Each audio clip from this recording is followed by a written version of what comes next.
नीचे को और थोड़ा सा करके।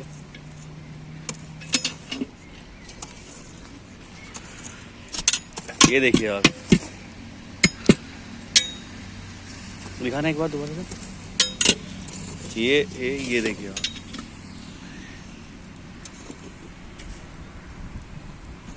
ये वाली लकड़ी जो है ये डला है इनके अंदर।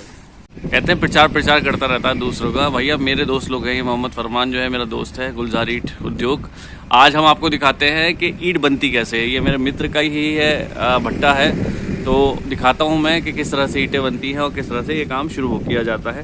तो आज देखिएगा मेरे साथ ये भट्टे को, और वो सारी चीज़ें बताऊँगा कि किस तरह से एक भट्टे को चलाया जाता है और किस तरह से ईंट तैयार की जाती है। ये जो आपके सामने ईंट रखी है ये किस तरह से तैयार होगी वो भी दिखाऊंगा मैं आपको। हमारे साथ हैं सुरेंद्र कुमार साहब, जो ये बताएंगे कि किस तरह से ईंटें बनने का जो तरीका है वो क्या है, पहले शुरू में क्या क्या चीज़ें होती है, उसके बाद ईंट कैसे तैयार होती है। सुरेंद्र भाई, पहले जो है सबसे पहले क्या किया जाता है? पहले जो है मिट्टी होती है ना, मिट्टी, हाँ, उसको मिट्टी का गारा बनाया जाता है मशीनों से, या लेबर खुद भी तैयार करती है। हाँ हाँ, तो उसकी ईंट बनाई जाती है कच्ची।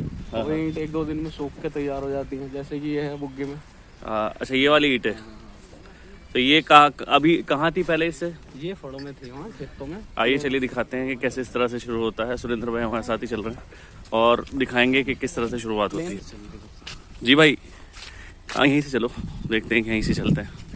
ये देख सकते हैं आप, ये पहाड़ मिट्टी जो है इन्होंने स्पेशल डाली थी यहाँ के लिए, क्योंकि ये मिट्टी से ही बनती है। और किस तरह से बनती है वो भाई बताएंगे, क्या क्या तरीका होता है, पहले क्या किया जाता है, किस तरह से किया जाता है। यहाँ से मिट्टी कटती है। कहाँ से? ये मिट्टी कटती है। मिट्टी कटने के बाद फिर वो इसमें डलती है, एक खंती बना रखी है नहर से। ये नहर जो है, ये नहर किस चीज़ के लिए है? ये गारा बनाने के लिए है, मशीन से। ये गारा बनता है। देखिए पहले, सबसे पहले मिट्टी कटती है, मिट्टी कटने के बाद गारा बनता है। गारे को यहाँ से उठाया जाता है क्योंकि गीली मिट्टी चाहिए होती है। उसके बाद जो है यहाँ पे लेबर जो है सारी लगी रहती है, उनके पास एक डाई होती है, डाई साँचा होता है, जिससे ये एक ईंट का रूप। आप बताइए जी भाई।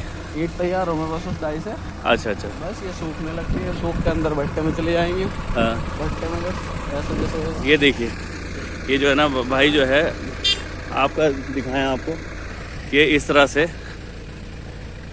ये जो है एक तैयार किया जाता है। एक खांचा है भाई, ये दिखाना कैसे किस तरह से तुम ये ईंट बनाते हो। ये खांचा है आपका। अब इस खांचे में ये मिट्टी ला के डालेंगे। तो मिट्टी डालने के बाद इस खांचे में उसको ऐसे इधर ये सुखाने के लिए छोड़ दिया जाएगा, जैसे बताया गया था। फिर उससे दीवार बना दी जाएगी और फिर उठा के यहाँ से ले जाएगा। एक डाल के दिखाना भाई कैसे बनेगा खांचा। अच्छा, आप देख सकते हैं कि ईंट कैसे बनती है, शुरुआत कैसे होती है। शुरुआत जो होती है इस तरह से होती है। ये यहाँ भाई जो है बना रहे हैं।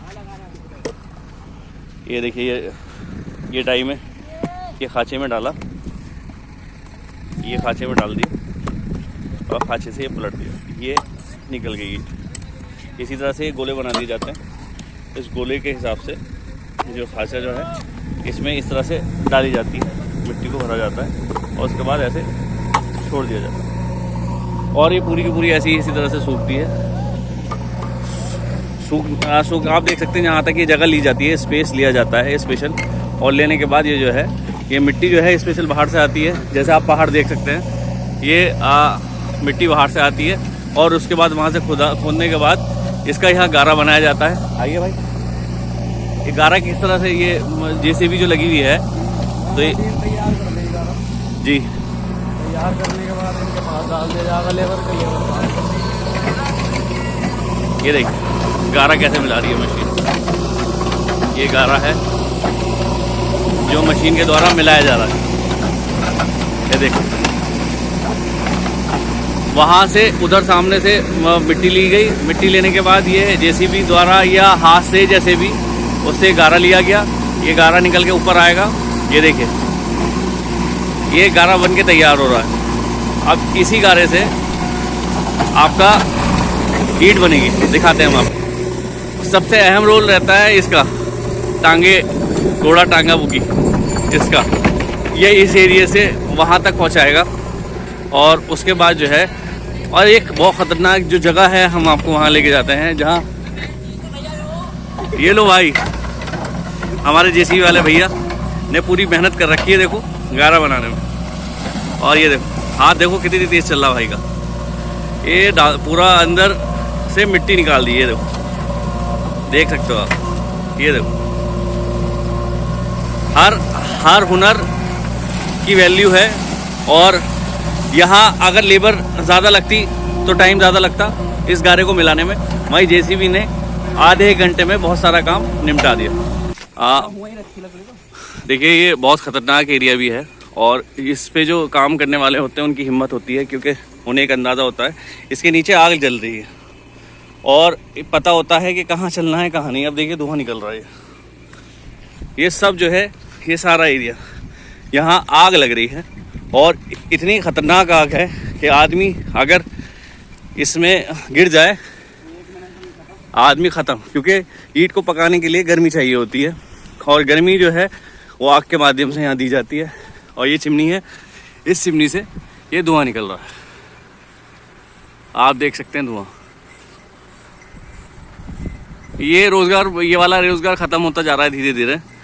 काफ़ी सारे लोगों को रोज़गार इससे मिलता था, मगर धीरे धीरे जो पुराने लोग हैं वो काम करना छोड़ रहे हैं, क्योंकि भट्टे भी ख़त्म होते जा रहे हैं और हर वो काम जो पुराना चलता आ रहा था वो धीरे धीरे ख़त्म होता जा रहा है, जिसके चलते बेरोज़गारी भी बढ़ी है। अब हम आपको दिखाते हैं ईंटें जमाई कैसे जाती है। भाई बताएंगे कि क्या किस तरह से जमाई जाती है, किस तरह से जमाई जाती है ईंटें वाली। ये देखिए जी भाई, ये देखिए ये ईंटें यहाँ लगाई जा रही हैं पिंडली जमा के इस तरह से, और ऊपर जो है राख बिछाई जा रही है, और इसके बीच में एक गैप दिया जाता है। मैं आपको दिखाऊं, हर ईंट के बीच में, यहाँ जहाँ मैं चल रहा हूँ यहाँ पे भी जो है आपका आग वाला सीन है। इनके बीच में जो है ये जो जहाँ ये बीच में जो लाइन है इस पे जो है ना, इसके अंदर जो है ना आग डाली जाती है और इसे पकाया जाता है पूरा का पूरा। आप ये देख सकते हैं ये सारी उधर जो ईंटें हैं वो पक चुकी है, तैयार हो चुकी हैं, उसे खोल दिया गया है। और अब देखो भट्टी की आग हम दिखाते हैं आपको।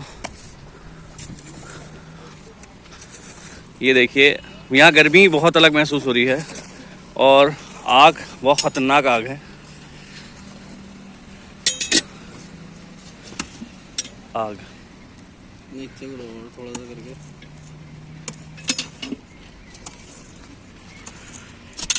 ये देखिए आग दिखाने के बाद दोबारा ये देखिए आग। ये वाली लकड़ी जो है ये डला है इनके अंदर। कौन सी वाली लकड़ी? ये वाली लकड़ी डाली जाती है इनके अंदर। अच्छा, तो कितनी देर में कितनी लकड़ियाँ फूक जाती है लगभग? ये एक दिन में कम से कम 40-45 क्विंटल तो लगी जाओ। जो लेबर है ये बाहर से आती होगी, क्योंकि स्पेशल लेबर आती होगी इलाहाबाद से। इनको पता है ना कि कैसे पकानी कैसे ना, यहाँ के लोग तो पका नहीं पाएंगे। वो खतरा भी रहता होगा। खतरा भी है हर चीज़ का, इसमें अगर आदमी गिर जाए तो 1-2 मिनट में खत्म है। अच्छा, जैसे कारोबार खत्म होते जा रहे हैं और लोगों के पास रोजगार नहीं है, जो भट्टे चल रहे थे वो भट्टे भी धीरे धीरे खत्म होते जा रहे हैं, तो क्या लगता है कि इसी तरह से अगर चलता रहा तो ये भी बंद हो जाएंगी किस तरह से? ना भट्टे तो बंद होने के ना। देखो ऐसा है, घर बनाने के लिए जैसे मतलब और मटेरियल की जरूरत पड़ती है तो ईंटों की भी जरूरत है ही। हाँ। ये है कि बस इसमें कुछ मतलब इम्प्रूव हो जाएगा, जैसे चेम्बर वाले भट्टे आते हैं, गैस से ईंट पकती है, बस ये हो जाएगा। वो असल उसमें तो बंद होने के उसमें क्या बदलाव है अगर देखा जाए तो? अगर जैसे मालिक के लिए देखा जाए तो वो सस्ता पड़ता है, क्या सस्ता पड़ता है?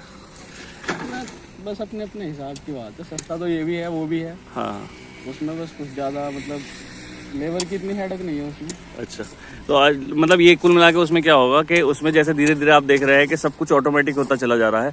बड़ी बड़ी जो कंपनियां हैं उसमें जो है ना लेबर खत्म होती जा रही है। इनके भी अपने अपने काम है, जैसे कि मतलब पकाने वालों का अलग है, ईंट बनाने वालों का अलग है, निकालने वालों का अलग है, लगाने वालों का अलग है, अपने अपने मतलब जैसे डिपार्टमेंट होते हैं फैक्ट्री कंपनीज में। हाँ, तो इसी तरह से कहने का मतलब यह है कि इनका कारोबार धीरे धीरे छिनता जा रहा है।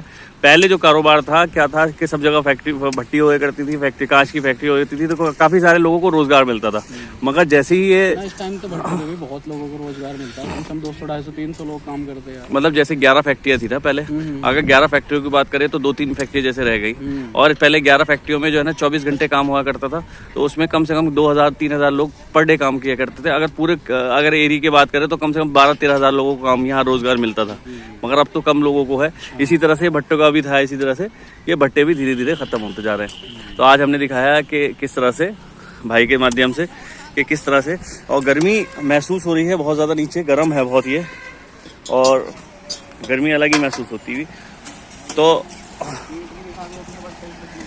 हाँ हाँ,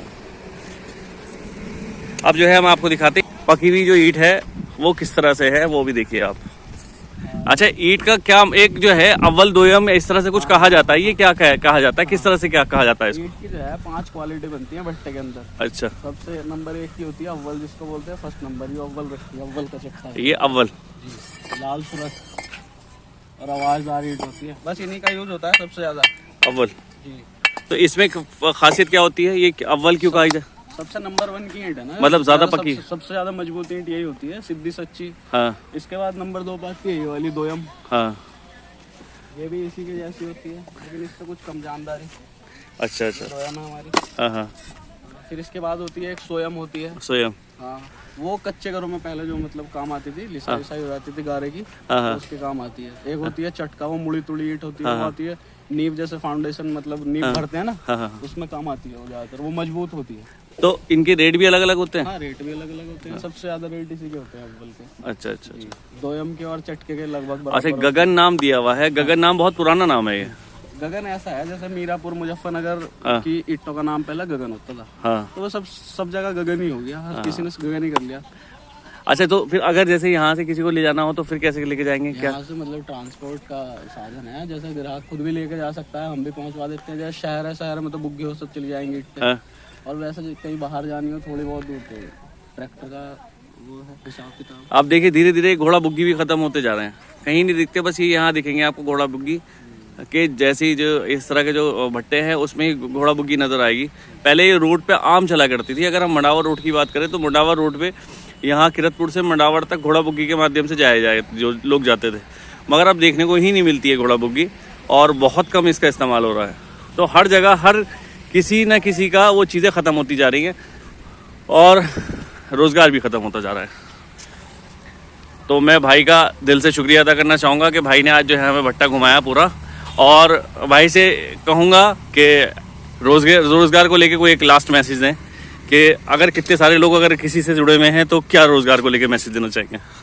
रोजगार तो मतलब सही है, बस अपने आदमी के ऊपर मेहनत की बात है, वो क्या करना चाहता है क्या नहीं है। मजदूरी तो खैर भाई खत्म हो ही रही है, ज्यादातर मशीनें ही काम कर रही है, लेकिन ऐसा नहीं है हर काम मशीनों के द्वारा ही होता। लेबर बहुत इम्पोर्टेंट है। लेबर, हाँ, बिना लेबर के कुछ काम नहीं है। मशीन में भी तो मतलब लेबर ही लग रही है, मशीन भी तो कोई ना कोई नहीं, मतलब कुल मिला के वही वाली बात है ना कि देखो, अगर हम बड़ी बड़ी कंपनियों की बात करें तो पहले जो काम वो हाथों के द्वारा किया जाता था, वो मशीनों के द्वारा किया जा रहा है, मगर लेबर की तादाद कम हो गई। ये हमारा ये गुलजार ईंट उद्योग है ये, और फरमान जो है इसके ऑनर हैं यहाँ के, मोहम्मद फरमान जो है मेरे मित्र भी हैं। तो अब किरतपुर में कोई अगर काम चल रहा है तो वो दिखाना भी ज़रूरी है। तो भाई का दिल से मैं शुक्रिया अदा करना चाहूँगा कि भाई ने पूरा भट्टा दिखाया। एक लास्ट मैसेज दे दो, कुछ बोलो कोई लास्ट मैसेज दो कारोबार को लेकर। भट्टे का मतलब हिसाब किताब सही है, कारोबार अच्छा कारोबार है भट्टे का भी, लेकिन इन्वेस्टमेंट बस ऐसी है, नुकसान भी होता है ना, नुकसान बहुत ज़्यादा हो जाता है। बारिश को लेकर ज़्यादातर लगा रहता है कि यार जब पड़ेगी तो बहुत नुकसान होता है, इसी वजह से रेट बढ़ते हैं। नहीं, बारिश की वजह से ही रेट बढ़ते हैं ईंटों पर, वरना तो रेट नहीं बढ़ेंगे। रेट तो ज़्यादा से ज़्यादा 5,000 5,500 को बिक जाएंगे, लेकिन अगर बारिश पड़ती रहती है तो 6,000 तक बिकने की उम्मीद है इस साल। अच्छा, ये भट्टों पर ईंट नहीं है ना। तो मैं मोहम्मद फराज, किरतपुर न्यूज़, और आज आपके सामने ये भट्टा।